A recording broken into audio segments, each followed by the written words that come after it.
Hello viewers, the topic of today's class is enzymes in biological systems. The objectives are to understand the importance of enzymes in biological reactions and to acquire knowledge about the functioning of enzymes. For convenience, the content has been divided into 5 modules.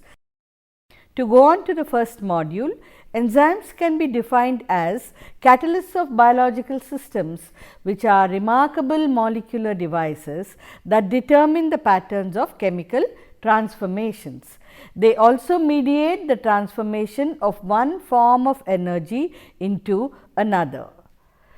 To go into the different types of enzymes that are existing in nature, the first type are a group of enzymes called the metabolic enzymes. These enzymes are primarily in charge of energy production in the body. They also help to detoxify the body on a cellular level and even help our sensory system respond appropriately. The second type of enzymes are the digestive enzymes. These enzymes include assisting the body break down and assimilate the food that we eat into nutrients. The third type of enzymes are called the food enzymes, which primarily come from plant sources of food. Our body does not make these enzymes, but they are present only in the food that we eat. Enzymes are destroyed by heat, therefore, when we cook food, they are partially denatured. It is therefore important to include some amount of raw, fresh fruits and vegetables into our daily diet to get the benefit of these food enzymes. Next, we go on to classification of enzymes. Many enzymes have common names that provide very little information about the type of reactions that they catalyze. For example, a proteolytic enzyme secreted by the pancreas is called trypsin, which does not give any indication about the type of reaction it catalyzes. Most other enzymes are named for the substrates upon which they act and for the reactions that they catalyze, and they end with the suffix ase or ase. Thus, an ATPase is an enzyme that breaks down ATP, whereas ATP synthase is an enzyme that synthesizes ATP. To bring some consistency into the classification, in 1964, the International Union of Biochemistry established an enzyme commission to develop a nomenclature for enzymes, which is common. Reactions were divided into 6 major groups numbered 1 through 6. If you look at the table 1, you can see that oxidoreductases catalyze oxidation reduction reactions. For example, lactate dehydrogenase. Transferases are involved in group transfer. Hydrolases catalyze hydrolytic or hydrolysis reactions, which involves transfer of functional groups to water. Lyases add or remove groups to form double bonds. Isomerases isomerize intermolecular group transfer, while ligases ligation or formation of two substances at the expense of hydrolysis of ATP, which means joining of two substances. Now, enzyme classification is based on either of these classes. So, each enzyme is assigned a 4-part classification number and a systemic name, which identifies the reaction it catalyzes, which is called the enzyme commission number E.C. The first number denotes the name of the class. Each class from 1 to 6 described in the table is again divided into subclasses based on the reactions catalyzed. The second number indicates the subclass, that is the type of group in the donor compound which undergoes oxidation. For example, denoting a CH-OH group, 2 denoting an aldehyde or ketone group, etc. For transferases, it indicates the nature of the group that is being transferred. The third number indicates the type of acceptor group that is being accepted by a compound. For example, a phosphoryl group or a hydroxyl group. The fourth number denotes the compound that is accepting the functional group. So, a complete list and description of thousands of known enzymes is maintained by the Nomenclature Committee of the International Union of Biochemistry and Molecular Biology.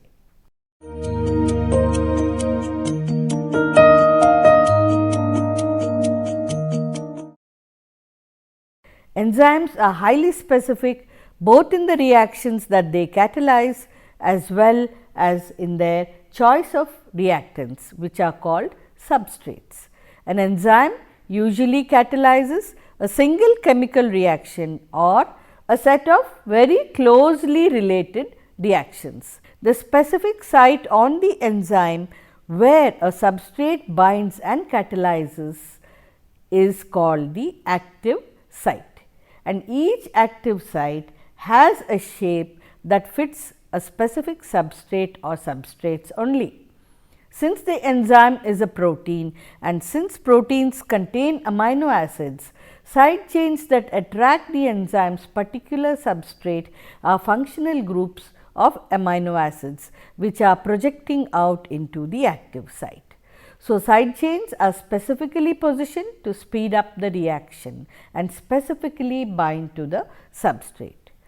For example, chymotrypsin's enzymatic function is to accelerate the breaking of the peptide bonds that link an amino acid which has a non-polar side chain, for example, phenylalanine, to another amino acid on the interior of the polypeptide chain. Look at this figure, you can see the active site, you can see the catalytic site, and you can see the specificity for binding to a non-polar group on the amino acid chain. So, scissors indicates where the enzyme cuts the peptide bond. We have listed out all the three enzymes in this figure, like trypsin being specific for lysine or arginine, chymotrypsin being specific for a non-polar group, and elastase being specific for a peptide bond between alanine and glycine. Now, if you look at figure 6, it shows the similarity between trypsin and chymotrypsin when superimposed on each other, indicating that structural similarity is just not enough for the commonality in substrate binding. The enzyme substrate complex, called the ES, was first proposed by Charles Adolphe Wurtz in 1880, and it is central to the action and specificity of enzymes. An important principle here for specificity is the weak binding interactions between the enzyme and the substrate, which provide a substantial driving force by adding energy to the reaction, and this binding force helps in breaking the enzyme substrate complex and converting it into enzyme plus product. So, the binding energy accounts for a huge rate accelerations which are brought about by enzymes. The energy available from formation of a single weak interaction is generally estimated to be about 4 to 30 kilojoules per molecule. This particular figure shows you that the enzyme has to climb a hill which is called the activating energy, and this energy required by an enzyme to climb the hill is reduced substantially by the binding energy. So, the overall energy available from a number of such weak interactions is sufficient to lower this activating energy by 60 to 100 kilojoules per molecule, which are required to explain the large rate enhancements observed for many enzymes. Now, look at this picture, it shows you the enzyme active site and the substrate. It shows that the active site conformation is very different from the substrate conformation. But once the substrate moves closer to the enzyme has a capacity to conform to the substrate and change its structure and conformation to that of the substrate. This is called the induced fit model of enzyme activity and is very inherent to specificity of enzymes.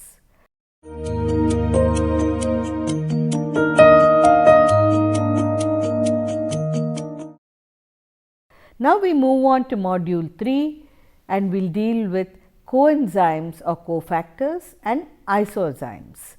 The catalytic activity of many enzymes depends on the presence of small molecules called cofactors or coenzymes. Such an enzyme without its cofactor or coenzyme is referred to an apoenzyme. The whole complex of enzyme plus coenzyme or cofactor is called a holoenzyme, and the protein portion or the enzyme portion alone is called the apoenzyme or the apoprotein. Look at the picture which denotes the presence of the catalytic site into which the substrate has bound, and you have the coenzyme and cofactor closely associated with the catalytic site. Cofactors can be subdivided into two groups, metals and small organic molecules. Essentially, inorganic ions that aid in enzyme catalysis are called cofactors, and the small organic molecules which are mostly from the class of B complex vitamins are called coenzymes. Enzymes that use the same coenzymes are usually mechanistically similar. Examples of common coenzymes are ATP or adenosine triphosphate, or the currency of energy used in the body, NAD nicotinamide adenine dinucleotide, FAD flavin adenine dinucleotide, FMN flavin mononucleotide, pyridoxal phosphate, biotin, thymine, pyrophosphate, and coenzyme A. Common examples of cofactors or metal ions that aid in enzymatic reactions are iron, zinc, cobalt, copper, magnesium, selenium, and manganese. Now, we go to isozymes. What are isozymes? Isoenzymes or isozymes are enzymes that differ in amino acid sequence yet catalyze the same reaction. This difference in sequence can be in one or two or more amino acids. They can be distinguished by one another by biochemical properties such as electrophoretic mobility on a polyacrylamide gel, and also are structurally and immunologically different. We will take the classic example of lactate dehydrogenase, an enzyme that functions in anaerobic or oxygen free glucose metabolism and glucose synthesis. Human beings have two isozymic polypeptide chains for this enzyme. The H isozyme, which is highly expressed in the heart, and the M isozyme, which is found in the skeletal muscle. The amino acid sequences of these two are about 75% identical.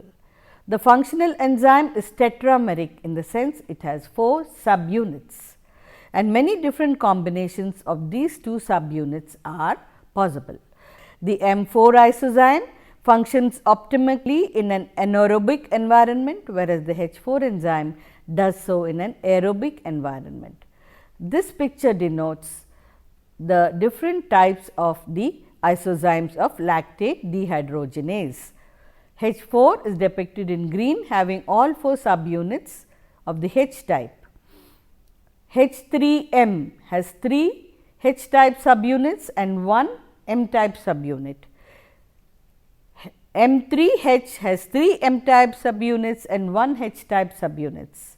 H2M2 has 2 H type and 2 M type subunits, and M4 has all 4 M type subunits. The appearance of some of these isozymes in the blood are indicative of tissue damage and can be used for clinical diagnosis of certain conditions. For instance, An increase in levels of serum H4 relative to H3M is an indication of myocardial infarction, which is nothing but a heart attack.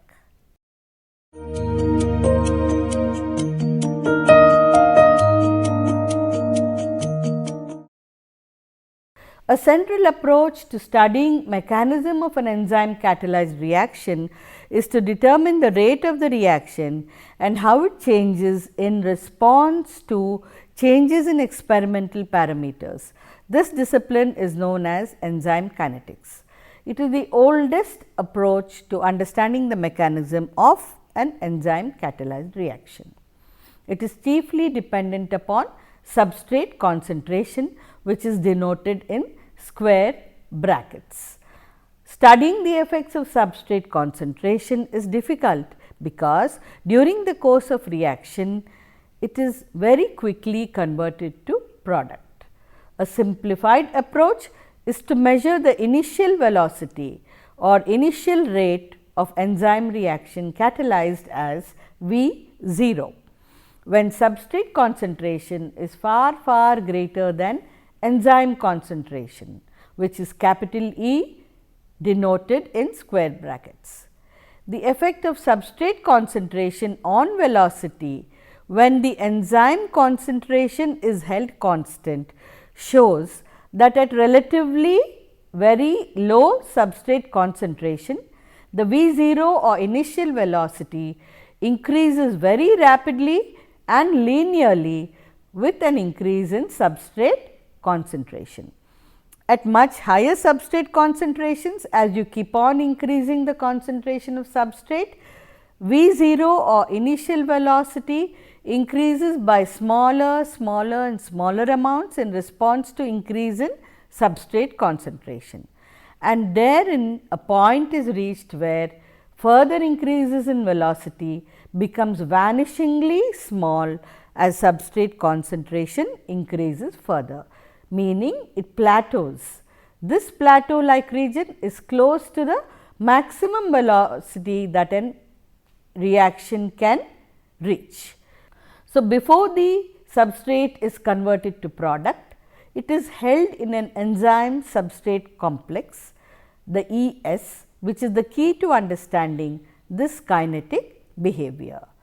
The understanding that the ES complex is a necessary step to catalysis was expanded into a general theory of enzyme action by Leonore Michaelis and Maud Menton in the year 1913.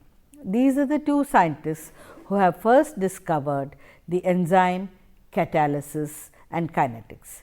They postulated that the enzyme first combines reversibly, remember reversibly, with the substrate to form a complex in a relatively fast reversible step. So, you can see that enzyme plus substrate gives enzyme substrate complex, which is a very fast reaction, and this is the first half of the complete reaction. The rate constant of the forward reaction is denoted as K1 and the rate constant of the reverse reaction is denoted as K minus 1. In the second step, the complex breaks down into a much slower second step to form the product. ES is converted to E plus P, which is again reversible. The rate constant of the forward reaction here is K2 and the rate constant of the reverse reaction is K minus 2. And after the complex breaks down to yield the product or P, the enzyme is again regenerated and free to catalyze the reaction with another substrate molecule. So, the relationship between the substrate and the concentration and the reaction rate can be expressed quantitatively for measurement, and the curve expressing the relationship between substrate concentration and velocity or rate of the reaction has the same general hyperbolic shape. And algebraically, this can be expressed as the Michaelis-Menten equation named after the scientist who discovered it. V0 is equal to Vmax into substrate concentration divided by Km plus substrate concentration. Now, what is this Km that has suddenly appeared? Km is nothing but the Michaelis constant. All of these can be measured experimentally. The equation has been derived algebraically, and it is the rate equation for one enzyme, one substrate enzyme catalyzed reaction.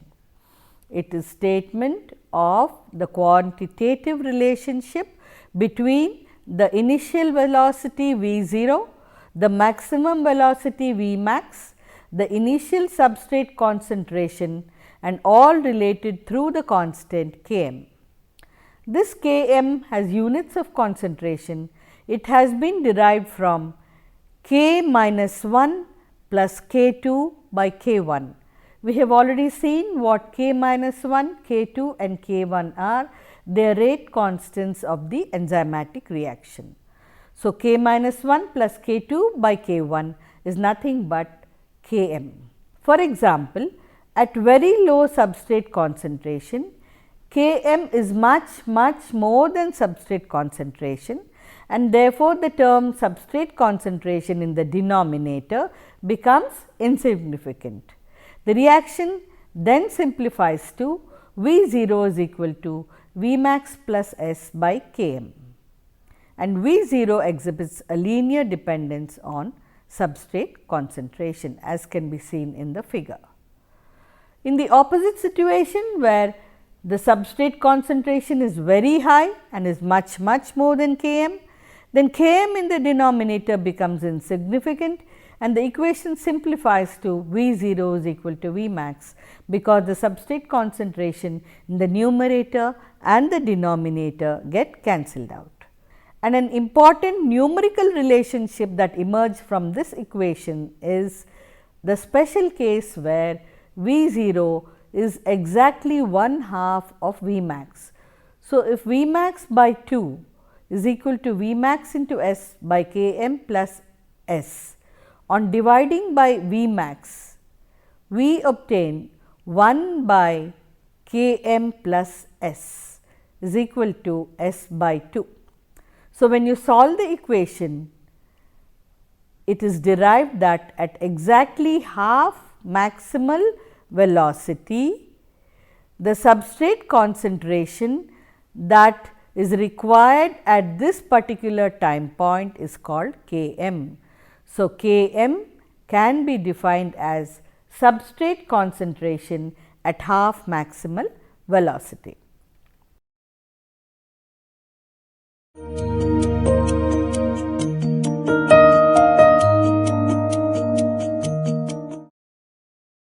Enzyme inhibitors are molecular agents that interfere with catalysis, either slowing or halting the reactions. The activity of many enzymes can be inhibited by binding of specific small molecules or ions. This means of inhibiting enzyme activity serves as a major control mechanism or regulatory mechanism in biological systems. So, enzymes catalyze virtually all cellular processes. So, all inhibitors are the most important pharmaceutical agents. For example, aspirin, acetyl salicylate, these are painkillers which inhibit the enzyme that catalyzes the first step that synthesizes prostaglandins. These prostaglandins are involved in many processes which involve pain within the body. The study of enzyme inhibitors provides valuable information about enzyme mechanisms also, and has also helped define a number of metabolic pathways and understand these metabolic pathways. There are two broad classes of inhibitors. One class is the reversible inhibitor, the other class are the irreversible inhibitors, which are generally chemical poisons that kill an individual. Let us look at reversible inhibition first. This can be competitive, non-competitive or mixed. By competitive, what do we mean? Look at this picture, you can see that the substrate and the competitive inhibitor have similar structures in the region that binds to the active site. So, the competitive inhibitor can compete with the substrate and bind to the enzyme's active site. In this condition, if you add more and more substrate, it can displace the competitive inhibitor and the enzyme reaction will proceed to breaking down into product. So, essentially the competitive inhibitor has slowed down the enzyme catalysis. In a situation where inhibitor concentration is much more than substrate, then the reaction will be completely inhibited or completely slowed down till more substrate is added that can replace the inhibitor. Now, you look at non-competitive inhibition. In non-competitive inhibition, what happens is the enzyme binds to the substrate first and forms the enzyme substrate complex, and then the inhibitor binds at a site apart from the active site and therefore slows down the rate of the reaction. Now, we go to the second type of inhibition called the irreversible inhibition. These combine with or destroy a functional group on the enzyme which is essential for its activity or forms a particularly stable covalent association.